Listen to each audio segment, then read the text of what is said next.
मग एकदा भगवंत या एवढ्याशा हृदयामध्ये आमच्या येऊन बसला. कुणी बसवलो? अनेकांनी बसवलं. आमच्या जनाबाईंनी ठेवलं की नाही हृदयात त्याला? काय अवघड होतं? सकल संत परंपरेमध्ये स्त्री संतांच्या मालिकेमध्ये जनाबाईंचं नाव मोठ्या आदराने घ्यावं लागतं आम्हाला, कारण अशा जनाबाई होत्या की ज्यांचे अभंग पांडुरंगाने लिहून काढलेत. म्हणजे ते लिहिताना पांडुरंगाला सुद्धा कधीतरी घाम फुटला असेल. कारण काय होते शब्द? अरे अरे विट्या. पांडुरंग लिहितायत. जनाबाई सांगतात मूळ मायेच्या कारट्या. पुढचं न सांगण्यासारखं इथे जनाबाईंचं ताड की फाड असा अधिकार होता. पुरुषार्थ गाजवला खऱ्या अर्थी अध्यात्मातला जनाबाईंनी. आणि ओवी नावाचं वृत्त तुम्हाला मला देऊन दिलं ना, म्हणून देवळातला देव जनाबाईंनी स्वयंपाकघरात आणला.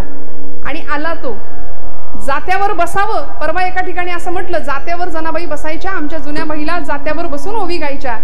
पुण्यातल्या एका मुलीने मला विचारलं, ताई जात्यावर कसं बसायचं? म्हटलं बाई जात्यावर नसतं बसायचं, जात्याच्या शेजारी बसायचं, खुंटा हातात घ्यायचा, छान पाय पसरायचा आणि मस्त दळण दळायचं.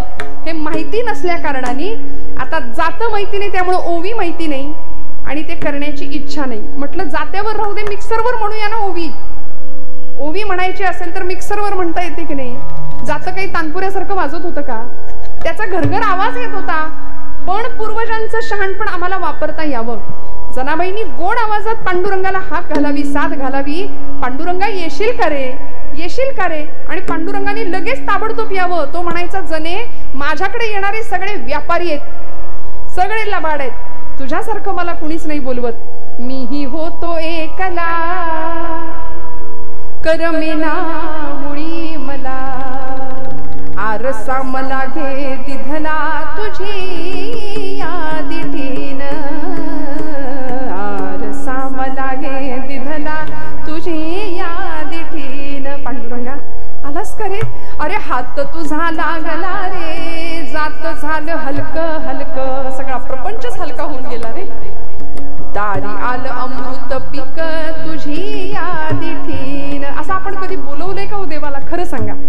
आपलं आपलं आत्मचिंतन करा. इतक्या आर्ततेने भगवंताला नाही बोलवत आपण, कधीच नाही. रामकृष्ण परमहंस त्यांच्या एका शिष्याला घेऊन गेले होते गंगेमध्ये. तो म्हणाला, देव भेटवा मला, देवाला दाखवा. रामकृष्ण म्हणाले, दाखवतो चल. त्या गंगेच्या पाण्यामध्ये नेलं, त्याची मान धरली आणि अशी पाण्यात बुडवून ठेवली ताकदीने. त्या नाकातोंडात पाणी जायला लागलं, गुदमरायला लागला. म्हणाला, मारता की काय मला, सोडा. रामकृष्ण म्हणाले, श्वासासाठी जितका तळमळलास ना, तेव्हा तेवढा देवाच्या भेटीसाठी तळमळ, मग तुला देव भेटेल. परमात्मा भेटतो, परमात्मा दर्शन देतो. अनेकांना, अनेक साधकांना साधकावस्थेतला हा अनुभव आहे. तुकोबरायांच्या समोर पांडुरंग परमात्मा उभे राहतात अनेक रूपांनी. माऊलींनी पाहिलं ना, आपण प्रमाण ऐकलं, अनंत रूपे अनंत वेशे देखील आम्ही त्यासी. आज तुमच्या माझ्या जीवनामध्ये अनेक रूपांनी भगवंत आहे. फक्त म्हणाले ती ओळखण्याची दृष्टी तुम्हाला मला प्राप्त झाली की सगळं मिळालं. विठ्ठल विठ्ठल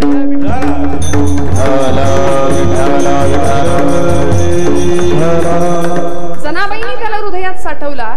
सगळे शोधायला आले तेव्हा जनाबाई उत्तर देतात, अहो पाटील, मी हृदयात त्याला कोंडलाय. इतकं नाम घेतलं, सोहम शब्दे मारा केला, आता विठ्ठल कोंडीला. तेने विठ्ठल काकुळती आला. जनाबाई म्हणतात, आता सोडणार नाही, गळा बांधून या दूर. धरिला पंढरीचा चोरा, गळा बांधून या दूर, गळा बांधून या दूर, गळा बांधून या दूर, धरिला पंढरी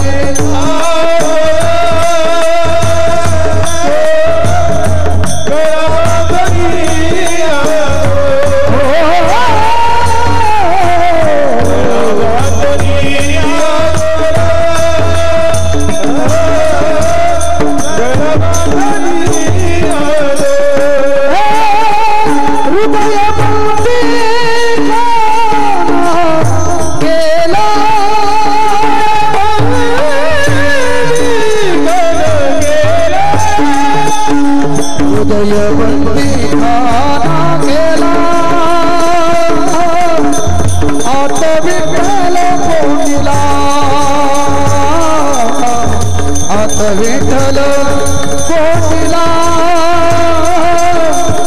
आता विठ्ठल कोटीला, कोटीला.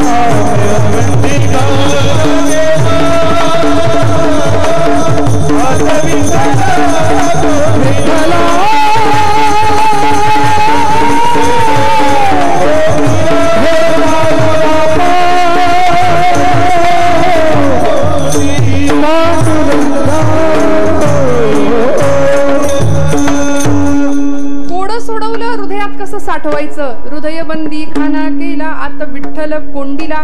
अजून कोणी कोंडलो, अनेकांनी कोंडलं. आमच्या मारुतीरायांचं उदाहरण आहे, सावतोबांचं उदाहरण आहे. धन्य त्याची माता, धन्य त्याचा पिता, धन्य त्याची माता, धन्य त्याचा पिता. धन्य त्याची माता, धन्य त्याचा पिता, धन्य त्याची माता, धन्य त्याचा पिता.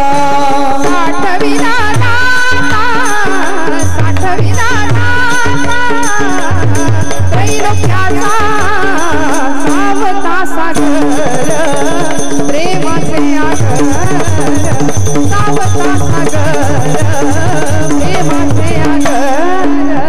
साठविला, साठविला दाता, त्रैलोक्य, धन्य त्याचा सागर, प्रेमाचे आगर, धन्य सागर, प्रेमाचे आगर.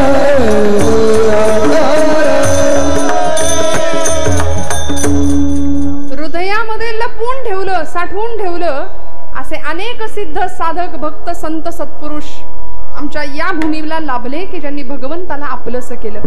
मग म्हणाले, एकदा भगवंत हृदयामध्ये साठवला, त्याला जर मिळवलं तर परिणाम काय होतो? अभंगाचं दुसरं चरण.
सफल व्यापार.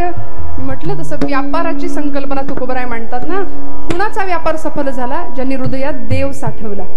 मी म्हटलं आपण सगळं साठवतो पण देवाला नाही साठवत. सगळं बाजूला करूया.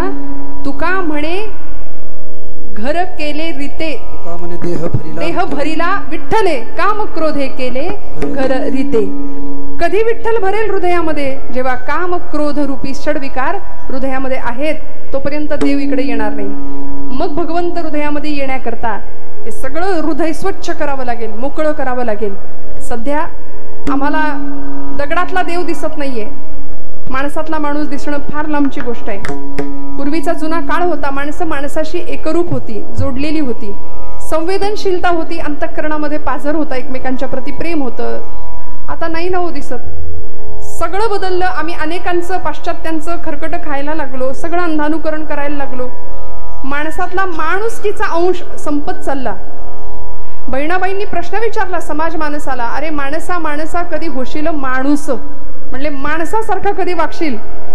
आम्ही माणूस म्हणून जन्माला येतो, पण अध्यात्म ही लांबची गोष्ट आहे. पण आज आधुनिक काळाचा प्रवास करत असताना प्रचंड विज्ञानाच्या प्रगतीबरोबर आम्ही सगळे धावतोय. कुणालाही उसंत नाहीये. प्रत्येक जण सकाळी उठल्यापासून रात्री झोपेपर्यंत पळतोच आहे. आमचे जुने कीर्तनकार म्हणतात, धड पडेपर्यंत धडपडतो आम्ही.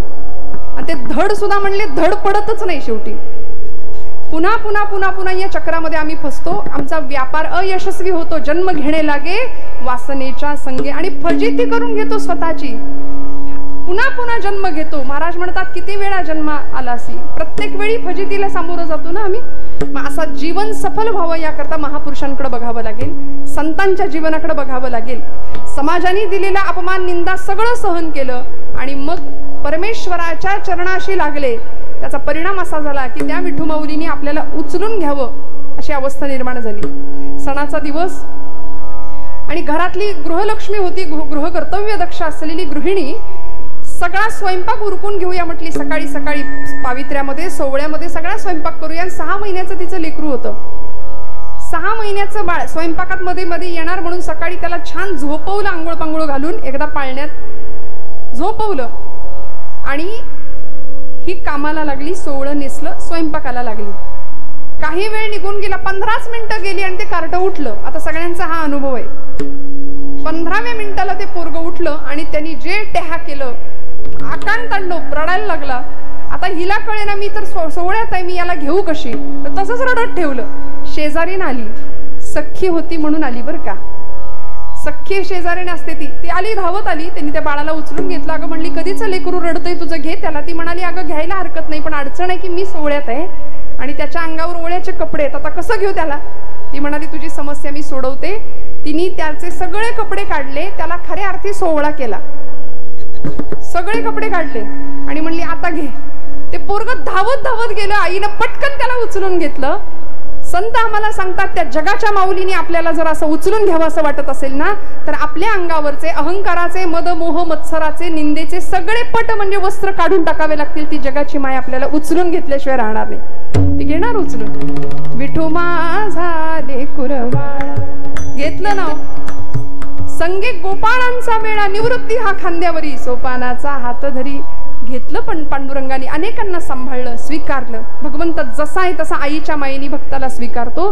त्याकरता आमची येरझार संपावी म्हणून आम्ही काय प्रयत्न करतो आपल्या पातळीवरती, तर अनेक संतांनी ते केले. नवे वाट्याला आलेलं जीवन, वाट्याला आलेलं कर्म आले भागा ते करीतो, या न्यायाने सगळं स्वीकारलं आणि तुझे नाम उच्चारितो असं व्रतस्थ जीवन जगलं. मग ते देवासाठी असू दे, देशासाठी असू दे, धर्मासाठी असू दे.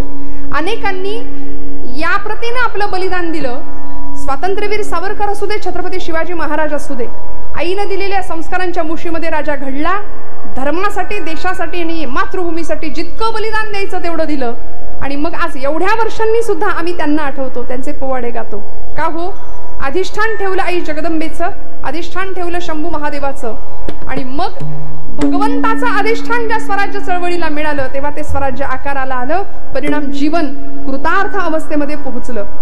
आणि एकदा का या परिस्थितीमध्ये, या टप्प्यावर आम्ही प्रवास करायला लागलो ना, की अध्यात्म आम्हाला काय बनवतं? म्हणाले, अध्यात्म आम्हाला निर्भय बनवतो.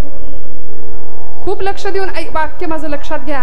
आम्ही सध्या सगळे असे लो कॉन्फिडन्स खाली आहोत. अजिबात खात्रीच नाही स्वतःची, स्वतःला विश्वासच नाही आमच्याच माणसांवर. आणि खरंय, ज्याच्यावर विश्वास ठेवावे ती आमचीच माणसं आमचं नुकसान करतायत सध्या. सावरकरांचं एक वाक्य मी सांगून जाईन. सावरकर म्हणायचे, या देशामध्ये मला मुस्लिमांची अजिबात भीती नाही, इथे मला ख्रिश्चनांची तर अजिबात भीती नाही, मला इंग्रजांची तर मुळीच भीती नाही. सावरकर म्हणायचे, मला भीती आहे ती हिंदू द्वेष्ट्या हिंदूंची. विठ्ठल विठ्ठल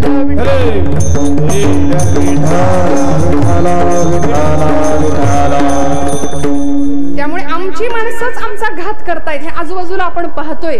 प्रचंड दयनीय अवस्था आहे आणि विकृती कळसाला जाऊन पोहोचली आहे. इतकी विकृती समाजामध्ये आहे की प्रचंड नीच कृत्य करून सुद्धा ताठ मनेने फिरणारी माणसं समाजामध्ये आहेत आणि जी कथा कीर्तनाला रोज जात आहेत ती खाली मान घालून बसली आहेत. ज्यांनी बोलायला पाहिजे ती बोलत नाहीत आणि ज्यांनी नको बोलायला तोंडच उघडलेलं न बरं ती माणसं नको ती बाष्कळ गप्पा आणि भाषणं करतायत. मला सांगा, आम्ही धर्माचं काम करतो, आम्ही संतांचं काम करतो, तर आमच्या पातळीवर आम्हाला उभं राहून बोललं पाहिजे.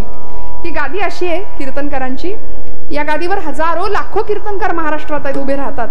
कुठल्याही गादीला आपण पाय नाही लावत, पण ही कीर्तनाची गादी अशी एकमेव आहे की जिथे कीर्तनकार पाय रोवून 2 तास उभा ठाकतो आणि समाज जागरण करतो, जनप्रबोधन करतो.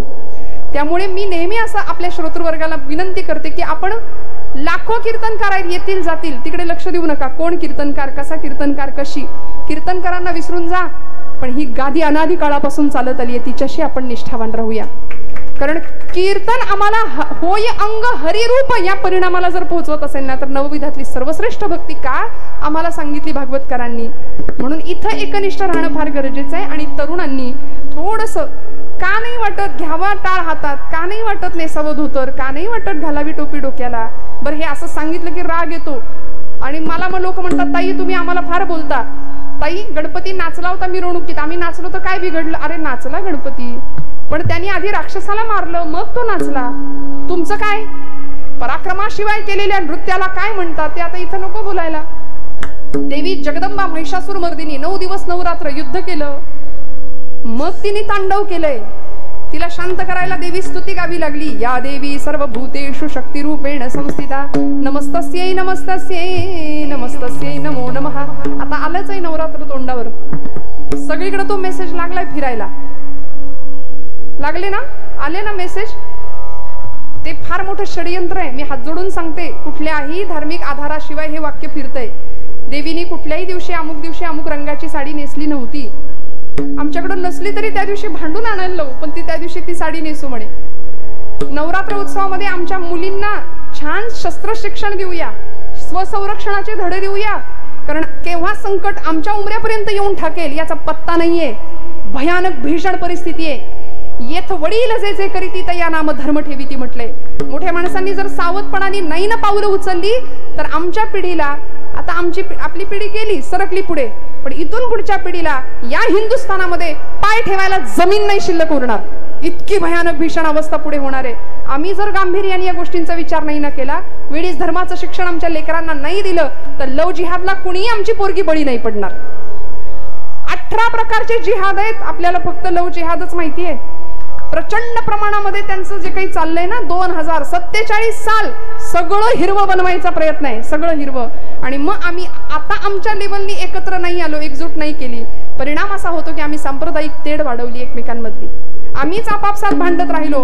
आणि मी नेहमी म्हणते, जुन्या काळी जुन्या मंडळींना माहितीये, दूरदर्शनवरती ब्लॅक अँड व्हाईट एक सिरियल लागायची. बातम्यांच्या आधी की नंतर ते गाणं लागायचं, आमची माती आमची, ऐकी नाही. म्हणलं बरोबर आहे, आमची माती आमचीच माणसं करतायत. खरं आहे की नाही? आमची माती. फितुरीचा रोग फार राष्ट्रघातकी. हजारोंच्या फितुरीनी अनेकांच्या नेकीवर पाणी फिरवलंय. अनेकांच्या नेकीवर हजारोंच्या फितुरींनी पाणी फिरवलंय. किंवा एक माणूस फितुरी करतो आणि हजारोंच्या नेकीवर पाणी फिरवतो. मला सांगा, त्या फितुरीची फळं आजपर्यंत आम्ही भोगतोय. शिवचरित्राचा इतिहास आहे, अनेक परंपरांचा आमचा इतिहास आहे की या भूमीवर अनेकांनी डोळा ठेवला, अनेकांनी इथं आक्रमण केली, लढाया केल्या, स्वाऱ्या केल्या. इथल्या लोकांचा राष्ट्राभिमान स्वतःच्या टाचेखाली तुडवून टाकला. परिणाम काय? सगळं न्यायचा प्रयत्न केला. आणि इतक्या वर्षांनी आपण त्यांचे गोडवे गातो, जो जीता वही विठ्ठल विठ्ठल विठ्ठल विठ्ठल. आता थोडा बारीक विचार करा, किती आमच्या मनावर बिंबलंय ते. आलं की नाही पटकन सिकंदर नाव? इतक्या सहज आलं की या लोकांनी वर्षानुवर्ष आमच्या हृदयात, आमच्या मनात ते बिंबवलं की आम्ही तुमचे राज्यकर्ते आहोत. खरं सांगू, आता म्हणी बदलायच्या. आता जो जीता वही सिकंदर नाही, जो जीते वही छत्रपती शिवाजी महाराज, जो जीता वही महाराणा प्रताप, जो जीता वही राजा विक्रमादित्य, जो जीता वही पृथ्वीराज चौहान. अनेक नाव आहेत, नावं घ्यायला कशाला नको त्यांचे गोडवे गायचे. वेशभूषा केशभूषा शिकवूया आमच्या लेकरांना. तर खऱ्या अर्थी अभंगाचं ते तिसरं चरण आहे ना तुकोबरायांचं, हरी आला हाता आता कैची भय चिंता. आज समाजामध्ये निर्भय आम्ही जगणं फार गरजेचं आहे. आम्ही भयग्रस्त आहोत, कधी कुठल्या क्षणी काय होईल याचा भरोसा नाहीये. त्यामुळे भीतीला बाजूला टाकून अध्यात्म आणि भगवत भक्ती आम्हाला निर्भय बनवते. निर्भय ताठमणीने जगाला शिकवते भक्ती. म्हणून भक्तीच्या प्रांतामध्ये यावं, कथा कीर्तनाला यावं. वेशभूषा केशभूषा लेकरांना लहानपणापासून शिकवूया. 1.5-2 वर्षाच्या पोरीवर आम्ही असे कपडे घालतो की ती मोठी झाल्यानंतर सुद्धा त्याच कपड्यांचा अट्टहास धरते. मला माफ करा महिला वर्ग, मी स्पष्ट बोलते. परवा कॉलेजमधनं एक टोळकं येत होतं पुण्यात. मला असं वाटलं बॉम्बस्फोटातनं नुकतेच उद्ध्वस्त झालेत की काय. इतक्या ठिकाणी फाटलेले त्या जीन्स. म्हणजे जुन्या माता भगिनी पूर्वीच्या काळी जरा कुठं काही फाटलं गुडघ्यावर तर म्हणायच्या रफू घालून देते, करून देते तुला, फाटकं घालू नको, दरिद्र अवस्था येते, फाटकं घालाय. होतं की नाही हे? आता साधी पॅन्ट 1000 आहे आणि 10 ठिकाणी फाटलेली पॅन्ट ब्रँडेड मॉलमध्ये 2500 आहे. केवढा सगळा भेद आहे बघा ना सगळा. आम्ही कुठे चाललो? आम्ही अधपतनाकडे चाललो की खरंच ऊर्ध्वगामी दिशेने चाललो याचा विचार करूया. अध्यात्म आम्हाला निर्भय बनवेल श्रोते हो केव्हा, जेव्हा आम्ही संतांच्या विचारांनी आमची वाटचाल करू. आमची मुलं गाडीवर बसतात, बेभानपणे वाऱ्याच्या वेगावर स्वार होऊन गाड्या चालवतायत. कुठल्याही प्रकारचं कर्तृत्व नाही, कष्ट करण्याची तयारी नाही. संतांनी सांगितलं असाध्य ते साध्य करिता सायास कारण अभ्यास तुका म्हणे. हे नसतं.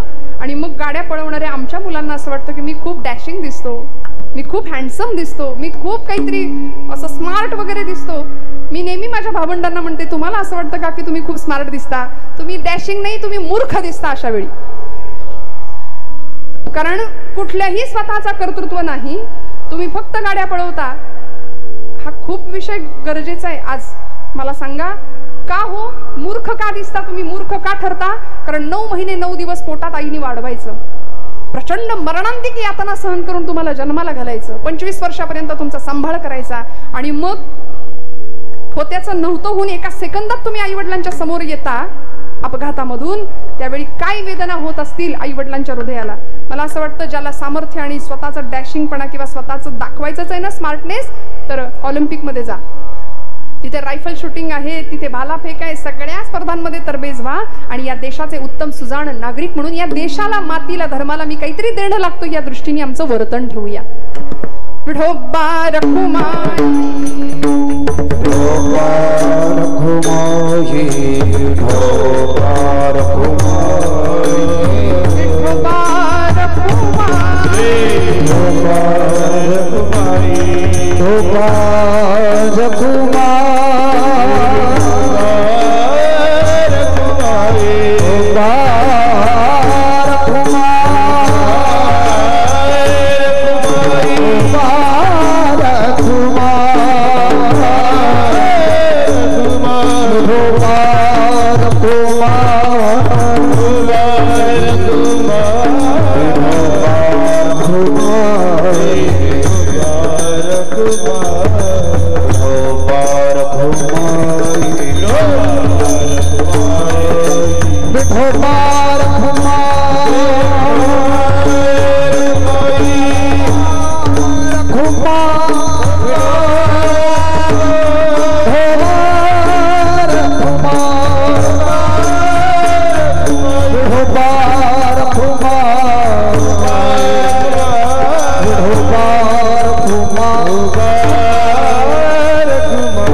बोला सर्वांनी बोला बार भूमाये येण बार भूमाये साठविला हरिजी हे हृदय मंदिरी त्यांची सरली येरझार झाला सफल व्यापार हरी आला हाता आता कैची भय चिंता त्यांची सरली येरझार झाला सफल व्यापार 9 प्रकारचं भय शास्त्रकारांनी सांगितलंय प्रत्येक माणसाला भय असतं भयग्रस्त असतो माणूस पण ही सगळी भय बाजूला सारायची आणि परमार्थामध्ये निर्भयपणे वावरायचं प्रचंड आत्मविश्वासाने आमचं जीवन पुढे जावं संतांच्या विचारांचा स्पर्श जीवनाला असावा महापुरुषांची चरित्र आमच्या पोरांनी इथून पुढच्या आचरणात आणावी या देशाने चारित्र्याची आणि मर्यादेची पूजा केली तसं चारित्र्य संपन्न जीवन इथल्या तरुणाला जगता यावं यासाठी स्वराज्याचा यासाठीच या सगळ्या मातीचा संतांच्या विचारांचा इथं सिंचनाचा घाट संतांनी सुद्धा घातला आणि असं जीवन तुमच्या माझ्याकडून पुढे जगलं जावं या जीवनाचा प्रवास असा व्हावा याकरता तुकोबराय आम्हाला भक्तीच्या प्रांतामध्ये कशा पद्धतीने प्रवास केल्यानंतर आमची सुद्धा येरझार संपेल अतिशय सुंदर पद्धतीने मार्गदर्शन करतात अभंगाच्या शेवटच्या चरणामध्ये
कृपा झाली ना तर भगवंत काहीही शिल्लक ठेवत नाही म्हणाले भक्ताचं ऋण शिल्लक ठेवत नाही शेवटी काय उरतं तर म्हणाले तुका म्हणे हरी उरी शेवटी व्यापकत्वाने ईश्वर सर्वभूतानां हृदयेषु तिष्ठति भ्रामयन् सर्वभूतानि यंत्रारूढानि मायया.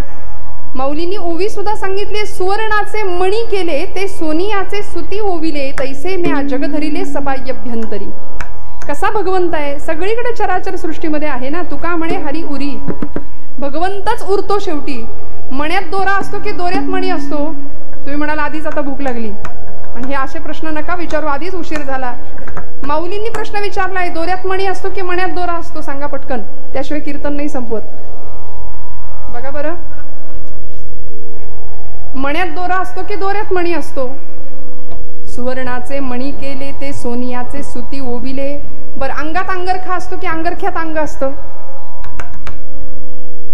बघा, पायात जोडा असतो की जोड्यात पाय असतो? आपण पायात जोडा घालतो की जोड्यात पाय घालतो? नक्की काय करतो? हे जसं आम्हाला सांगता येत नाही, माऊली म्हणतात, चिदवृत्तींच्या सहस्त्र करी हृदय महाअंबरी. मी असा व्यापून उरलोय सबाह्यभ्यंतरी. सगळीकडे मी व्यापून उरलोय. मी सगळ्यात आहे, विश्व माझ्यात आहे, मी विश्वात आहे आणि एवढं असून मी कशातच नाही.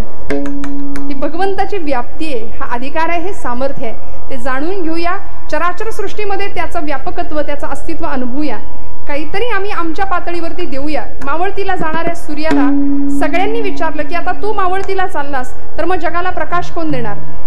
त्यावेळी एक टिमटिम ती चांदणी पुढे येते. ती म्हणते, सूर्यदेवा तू निघालास, पण मी माझ्या पातळीवर मला जितकं जमेल, तुझ्या एवढा नाही, पण माझ्या पातळीवर जेवढं मला करता येईल प्रकाश, तेवढा मी या जगाला देण्याचा प्रयत्न करीन. आजूबाजूला प्रचंड सगळा अंधार आहे. आता हिंदू म्हणून आपण जर संतांचे किंवा या विचारांचे पाईक आहोत, तर या वाटेवरून चालताना आम्ही आमच्या पातळीवर काहीतरी करूया, थोडंसं काहीतरी करूया. आमची गृहिणी असते, तुळशीला पाणी घालते, रोज रोज घालते गृहलक्ष्मी तुळशीला पाणी, पण ती लगेच माघारी नाही येते. आजूबाजूच्या रोपट्यांवर सुद्धा पटकन गडबडीत शिंपडून येते. काहीतरी करावं, सगळ्यांसाठी करता यावं, ही प्रेरणा, ही धारणा, ही इथली परंपरा आहे. बरं, ही इथल्या विचारांची श्रीमंती आहे की जी श्रीमंती आम्हाला लोकांना काहीतरी द्यायला शिकवले, देण्यातला आनंद घेते. दाता भवती मानवा असं शास्त्रकार सांगतात, पण दात्यांचा दुष्काळ समाजामध्ये आहे हे शास्त्रवचन सुद्धा खोटं ठरावं आणि आमच्या पातळीवर आम्ही जगासाठी, देशासाठी काहीतरी सतत देण्याची भूमिका राहावी. मी नेहमी असं म्हणते की बाकी सगळं राहू द्या, अंतःकरणाची शुद्धता ठेवूया, आपलं आचरण नीतियुक्त ठेवूया. आणि एवढं सगळं झाल्यानंतर मी हात जोडून सांगते, माझ्यावर विश्वास ठेवा, परमेश्वर आपल्याला काटा सुद्धा टोचून न देण्याची जबाबदारी घेतो.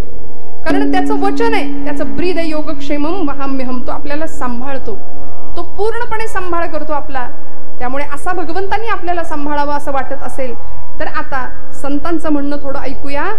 हृदयाच्या ठिकाणी तू भगवंताला साठवूया, तरच आमची ही सगळी येरझार, हा सगळा कष्टाचा प्रवास संपल्याशिवाय राहणार नाही. झालेली सेवा भगवंत चरणावर समर्पित करते. बोलत असताना काही वेडवाकडं गेलं असेल तर मोठ्या अंतःकरणाने क्षमा करा.